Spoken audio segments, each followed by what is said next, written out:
வணக்கம் உறவுகளே, நம்ம கோவை குட்டீஸின் சார்பாக இனிய மகளிர் தின வாழ்த்துக்கள். அனைத்து மகளிருக்கும் என்னுடைய மனமார்ந்த வாழ்த்துக்கள். மகளிர் தினம் எப்படி வந்துச்சுன்னு எனக்கு தெரிஞ்சது உங்களுக்கு சொல்கிறேன். அமெரிக்காவில் பெண்கள் பஞ்சாலை தொழிலாளர்கள் உள்ளிருப்பு போராட்டம் நடத்துகிறாங்க. பெண்கள் 75 பெண்கள். எதுக்குன்னா, ஆண்களுக்கும் பெண்களுக்கும் ஒரு சமமாக நேரம் சம்பளம் இருக்கணும் ஒரே மாதிரின்னு சொல்லி போராட்டம் நடத்தி அவங்க 75 பேருமே உயிர் நீத்துறாங்க.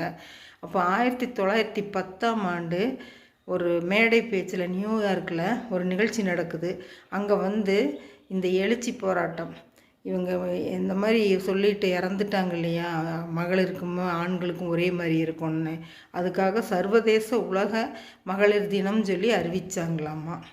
அதையே நம்ம மகளிர் தினமாக கொண்டாடுறோம். எனக்கு தெரிஞ்சது உங்கள்கிட்ட பகிர்ந்துட்டேன். உங்களுக்கு பிடிச்சிருக்கும்னு நினைக்கிறேன். பிடிச்சிருந்தால் லைக் பண்ணுங்கள், ஷேர் பண்ணுங்கள், சப்ஸ்கிரைப் பண்ணுங்கள், பெல் பட்டன் அமுத்துங்க. இந்த நாள் இனிய நாளாக எல்லோருக்கும் அமையட்டும். தேங்க்யூ.